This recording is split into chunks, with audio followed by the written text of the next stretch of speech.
200 300 400 जितना भी कोई दे। हाँ ना ले जाते हैं घर जाके करते हैं। नहीं, पैसे कितने देते हैं? पैसे करीब 500 करते हैं सब। जिस्म फरोशी शौक नाल करनी है या पैसिਆਂ ਵਾਸਤੇ? शौक ना। ਇਹੋ ਜਿਹੇ ਕੰਮ ਕਰਨ 'ਚ ਮਜ਼ਾ ਆਉਂਦਾ? ਡੇਲੀ ਦਾ ਇੱਕ ਬੰਦਾ हाँ। ਰਾਤ ਨੂੰ ਸੌਣ ਵਾਸਤੇ ਚਾਹੀਦਾ। हाँ अस्सलाम वालेकुम नाज़रीन, मैं हूं आपका मेज़बान उमर बलोच और आप देख रहे हैं उर्दू वायरल। नाज़रीन, दाता दरबार के बाहर ये लड़की एक मौजूद है जो कि अपने जो है वो जिस्म फरोशी पे लग गई है। घर से भाग के आई है और ये जब यहाँ पे आई तो उसके पास पैसे नहीं थे। अब पैसे कमाने के लिए जो है वो अपना जिस्म बेचने लग गई और नशे करने लग गई।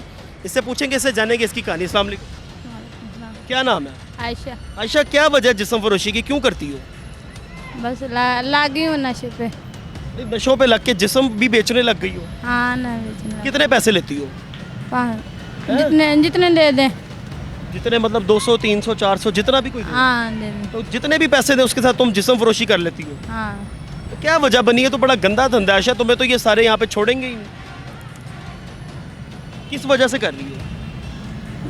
ना ले जाते हैं घर जाके करते हैं। कहाँ पे लेके जाते हैं? घर अपने। अपने घर? हाँ और यहाँ पे जो होटल के कमरे वगैरह बने हुए हैं यहाँ पे भी जाती हो? नहीं इधर नहीं जाती हूँ।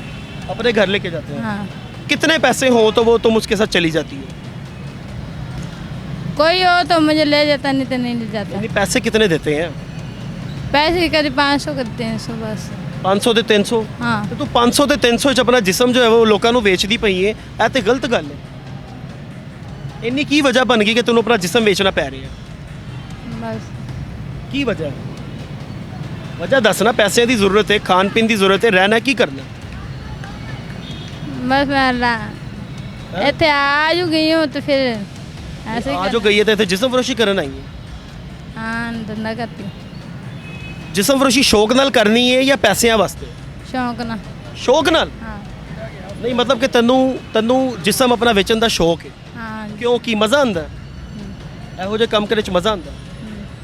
ਮਤਲਬ ਤੈਨੂੰ ਪੈਸਿਆਂ ਦੀ ਜ਼ਰੂਰਤ ਨਹੀਂ, ਇਹੋ ਜਿਹੇ ਗਲਤ ਕੰਮ ਤੂੰ ਕਰਨੀ ਹੈ ਆਪਣੇ ਸ਼ੌਕ ਨਾਲ। हाँ ਕਿੰਨੇ ਡੇਲੀ ਕਿੰਨੇ ਲੋਕਾਂ ਦੇ ਨਾਲ ਸੌਂਦੀ ਹੈ? मैं बस सुबह रात ही जाती हूँ, सुबह नहीं जाती।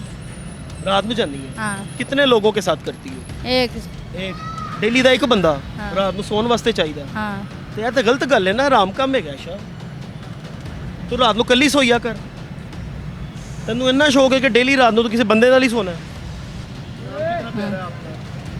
ਇੰਨਾ ਤੇਰਾ ਸੋਹਣਾ ਨਾਮ ਹੈ, ਇੰਨਾ ਪਿਆਰਾ ਨਾਮ ਹੈ ਆਸ਼ਾ, ਤੇ ਤੂੰ ਤੇ ਬੜੇ ਗੰਦੇ ਧੰਦੇ 'ਚ ਪੈ ਗਈ ਹੈ। ਅੱਛਾ ਆਸ਼ਾ, ਨਸ਼ਾ ਕਿਸ ਚੀਜ਼ ਦਾ ਕਰਨੀ ਹੈ? शादी सिगरेट।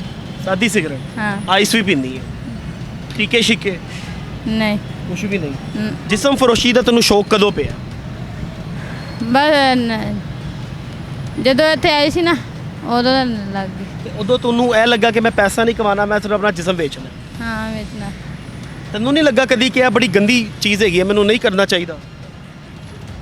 ਬਸ ਹੁਣ ਦੇਖ ਲਿਆ ਨਾ, ਹੁਣ ਪਤਾ ਲੱਗ ਗਿਆ ਮੈਨੂੰ। ਹੁਣ ਪਤਾ, ਹੁਣ ਮਤਲਬ ਕਿ ਅਹਿਸਾਸ ਹੋ ਰਿਹਾ ਕਿ ਗੰਦਾ ਕੰਮ ਹੈ। ਉੱਚਾ ਬੋਲ। ਹਾਂ ਗੰਦਾ ਵਾ। ਗੰਦਾ ਕੰਮ ਹੈ। ਹਾਂ ਤੇ ਹੁਣ ਕੀ ਕਹਿ ਰਹੀ ਹੈ ਕਿ ਹੁਣ ਨਹੀਂ ਕਰੇਂਗੀ?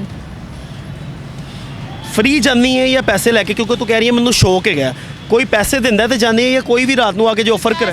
पैसे देता है तो हम जाते हैं, नहीं तो नहीं जाते। ਨਹੀਂ ਤਾਂ ਨਹੀਂ ਜਾਂਦੀ। नहीं। ਡੇਲੀ ਇੱਕ ਮਰਦ ਦੇ ਨਾਲ, ਸਿਰਫ ਬਸ ਇੱਕ ਬੰਦੇ ਨਾਲ ਕੰਮ ਕਰਨੀ ਹੈ? हाँ एक बंदा। ਕਿੰਨੇ ਅਰਸੇ ਤੋਂ ਕਰਨੀ ਪਈ ਹੈ? बस वो छाड़ भी जाता है, ले भी जाता है।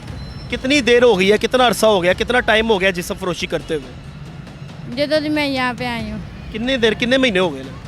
बस महीना हो गया मैनू आई नू। एक महीने तो तू डेली जिसम फरोश करनी पई है। हाँ ते ऐसा काम छड़ना नहीं गा? छोड़ देंगे। छोड़ दोगी? नाजरीन, ये हालात हैं। डेली जो है वो एक बंदे के साथ ये कह रही है जी मैं रात को सोती हूँ तो मुझे सुकून मिलता है, शौक़ भी है और कुछ पैसों की ज़रूरत भी है।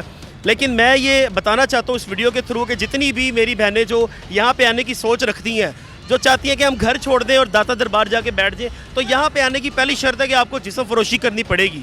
अदरवाइज़ आपको यहाँ पे जगह नहीं मिलेगी। सो अपने घर में रहिए, अपने माँ बाप की इज़्ज़त का एहतराम कीजिए, अपने घर में रहिए, बाहर मत निकलिए क्योंकि माशरा बहुत ख़राब है। अल्लाह निगहबान।